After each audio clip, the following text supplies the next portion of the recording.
Now, a credit value adjustment is a method of valuing the credit risk, and it tries to estimate the additional value that the trade should generate because of the credit risk or the additional credit risk that we are taking by dealing with a particular counterparty.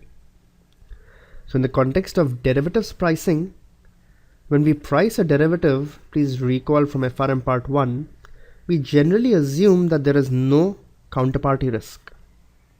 However, if there is counterparty credit risk, then the pricing may actually change, or we may actually require an additional return from the counterparty to account for the credit risk of that counterparty.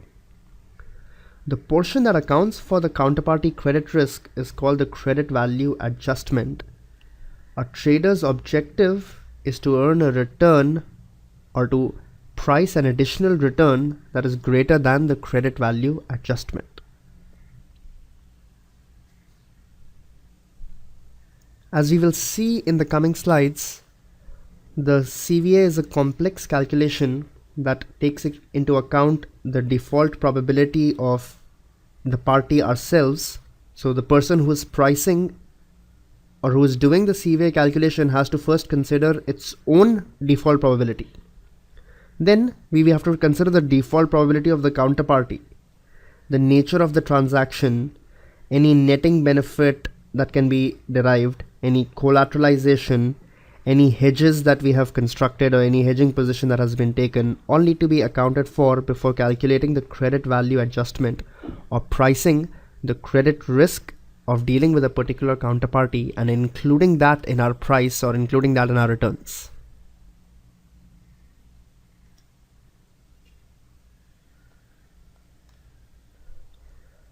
There may be many motivations for pricing the counterparty credit risk.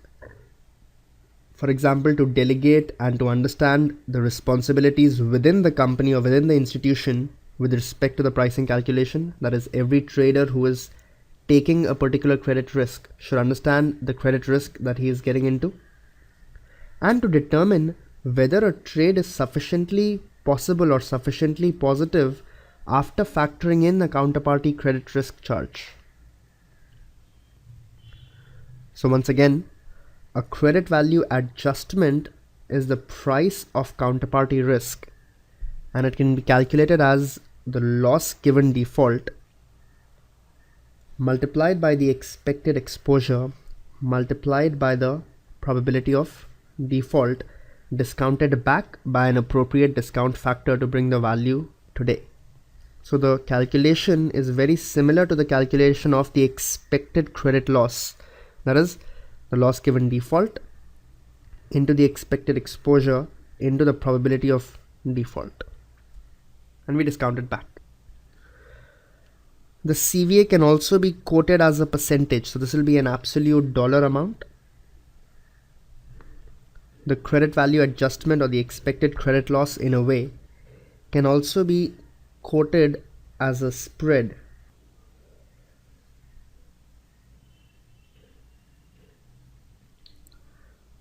That is, in percentage terms, the credit value adjustment can be given as the credit value adjustment in dollar terms divided by the dollar premium on a credit default swap of a corresponding maturity.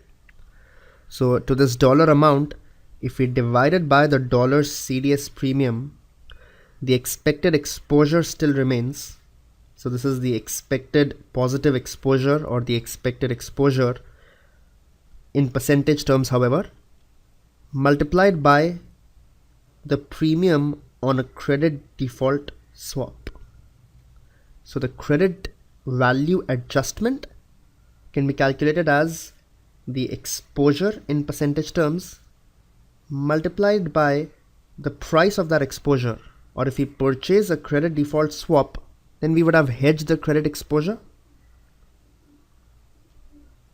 So the price of the default swap multiplied by the exposure will give us the credit value adjustment in percentage terms or as a spread.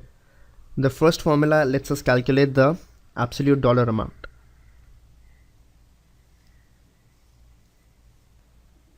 So let's understand better with the help of an example. A trader needs a quick approximation of the CVA spread of a swap. The exposure management groups comes up with an expected positive exposure of 8%. So 8% of the notional amount is how much we can be expected to be in the money over the life of the instrument or the swap. The counterparty's credit spread is around 450 basis points per year. Calculate the CVA as a running annual spread. That is, on an annual basis, how much additional return should we earn from this swap because we are dealing with a risky counterparty. If we deal with a risky counterparty, and let's say we were a fixed rate receiver,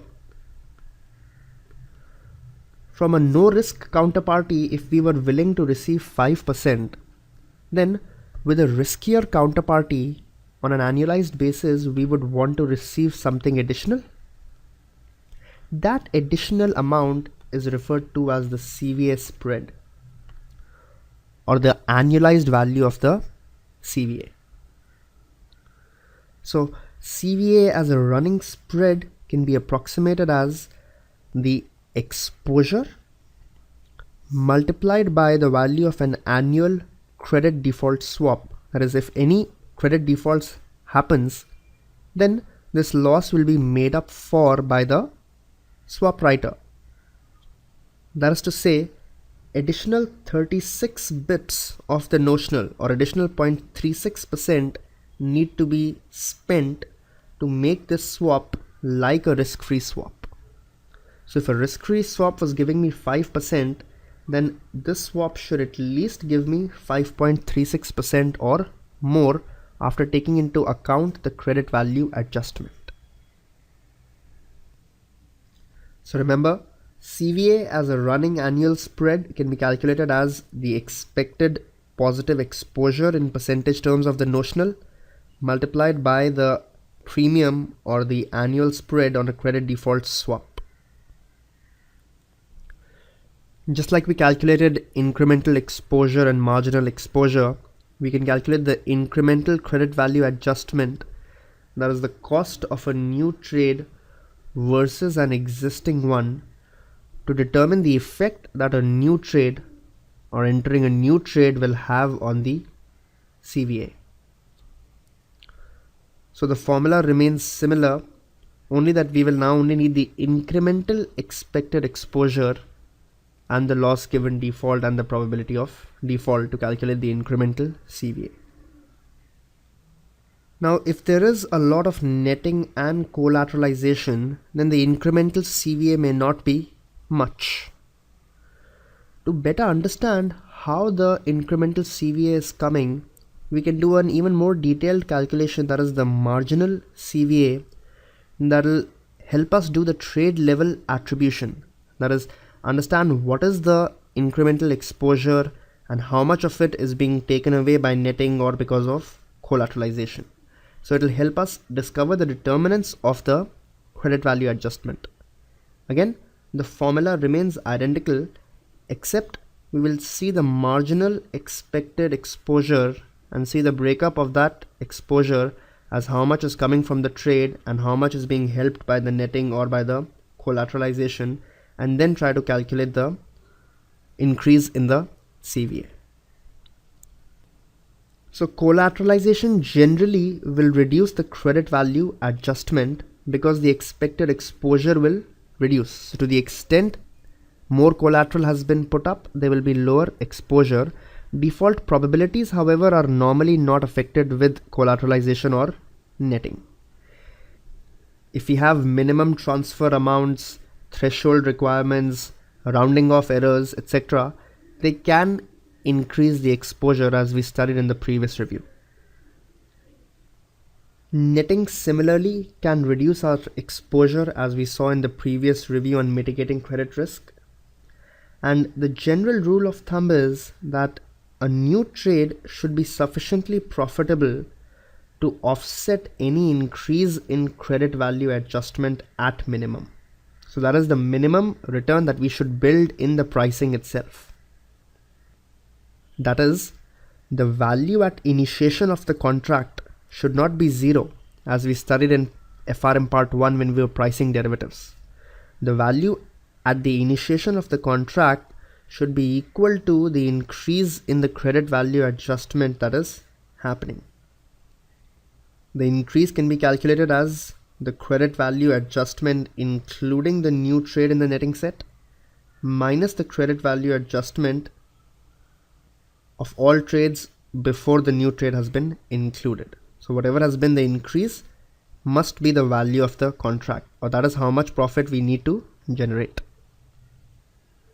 Generally speaking, with exotic products, the whole calculation of the loss given default and the expected exposure and the probability of default will become a little difficult.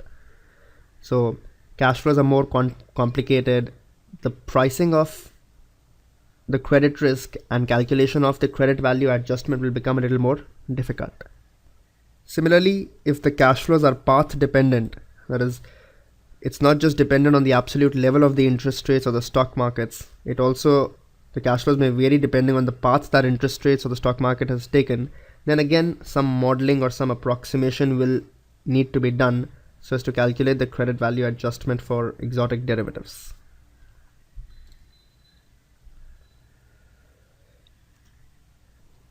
Now, when we studied credit value adjustment up till now, we assumed that one counterparty is pricing for the credit risk of the other counterparty, or is pricing for the fact that the other counterparty may default, and hence counterparty A is charging a premium. So what counterparty A is saying is that because there is credit risk, then even if the no arbitrage or no risk value of the contract came out to be 5%, I will actually charge 5.5%, or the value of the contract will be slightly negative for counterparty B to begin with, because counterparty A is agreeing to trade with a low rating or a low credit rating counterparty because it is getting some additional return. So that's what we have studied up till now, that there is one counterparty that is adding a premium or charging a premium for the risk of another counterparty. In bilateral credit value adjustment, what counterparty A now has to do is to also account for his own credit rating. For instance, if counterparty A has a double B credit rating and counterparty B has a triple B credit rating, then we may agree that A is better than B, but it's only slightly better. And even B may have some degree of risk by dealing with counterparty A. So we now say that the pricing of credit value adjustment cannot be done independently. The counterparty has to price the credit risk of the other counterparty. It also has to price the credit risk of itself to calculate the fair premium that counterparty B will be willing to pay, or in many cases the fair premium that you may need to pay to counterparty B.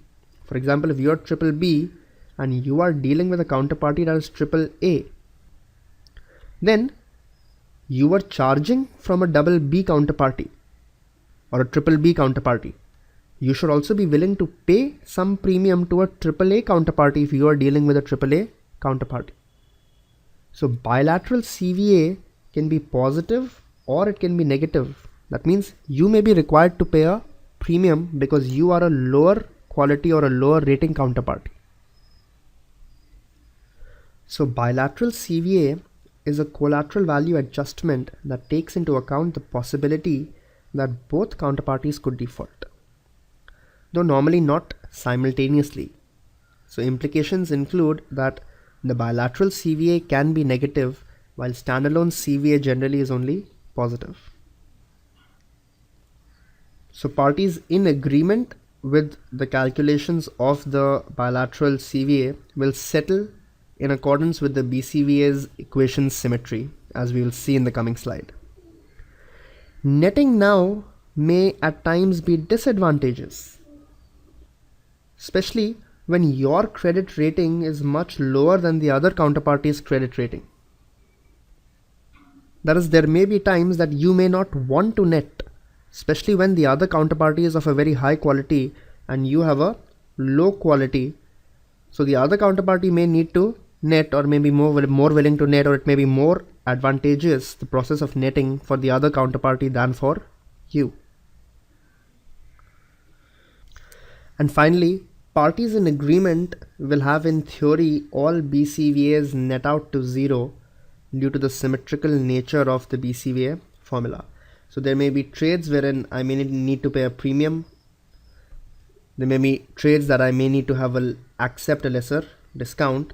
If we are in agreement, then we would be able to net out, that is, decide on this premium or discount. The pricing of a bilateral credit value adjustment will start with the same calculation that we saw earlier. That is, the expected positive exposure into the credit spread of the counterparty A. So this is the counterparty that you are dealing with. However, from this calculation, you will now have to subtract the expected negative exposure. So this is when you are the credit risk.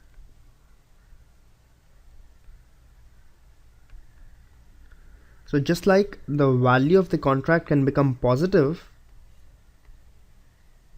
and this is the credit exposure, the other half of the time the value of the contract can become negative as well, wherein you will be the credit exposure, and hence you will have to subtract your own credit spread to be fair to the other counterparty, or that is how the other counterparty will also value the credit value adjustment. So this calculation, that is the expected positive exposure into the credit party of the counterparty in the credit spread of the counterparty minus the expected negative exposure into the credit spread of yourself, can either be a positive number or it can be a negative number. If it is a negative calculation, then this implies that the counterparty has higher chance of defaulting and will owe money. That is, your credit risk is more than the counterparty.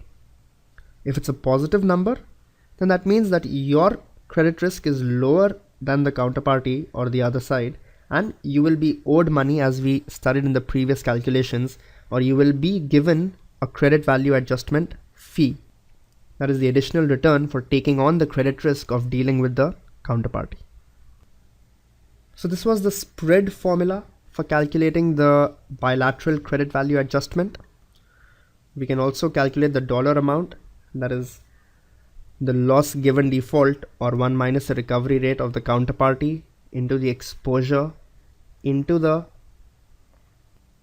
survival probability into the probability of default discounted back, minus the similar calculation for yourself, that is the loss given default for yourself into the negative expected exposure into the survival probability into the probability of default discounted back. So negative expected exposure is your loss, or the expected exposure from the counterparty's perspective. Please note we've added another survival probability. That doesn't make much difference. We can multiply another survival probability with the probability of default, or we can encapsulate them into one. This is the formula that we studied earlier, that the bilateral credit value adjustment may be calculated as the CDS spread of the counterparty multiplied by the expected positive exposure minus the CDS spread of yourself into the expected negative exposure. Let's do an example and understand. A risk manager needs a quick calculation of the bilateral credit value adjustment on a swap. Assume inputs are as follows. The EP is 7%, expected negative exposure is 4%, counterparty credit spread is 500 bips, and the financial institution or our credit spread is 400 bips. calculate the bilateral credit value adjustment from the perspective of the financial institution. That is, how much should the financial institution charge separately for the credit risk? So from the perspective of the financial institution, it will be EPE, that is the positive exposure, into the counterparty credit spread minus the negative exposure into the institution's credit spread, that comes out to be 19 basis points. So in this case, the financial institution has a positive BCVA, hence it will charge additional 19 bips to the counterparty. So with this, we wind up the review on credit value adjustment and the review on credit risk. We'll start with operational risk and related concepts in the coming slides or in the coming sessions. Thanks a lot, and see you next time.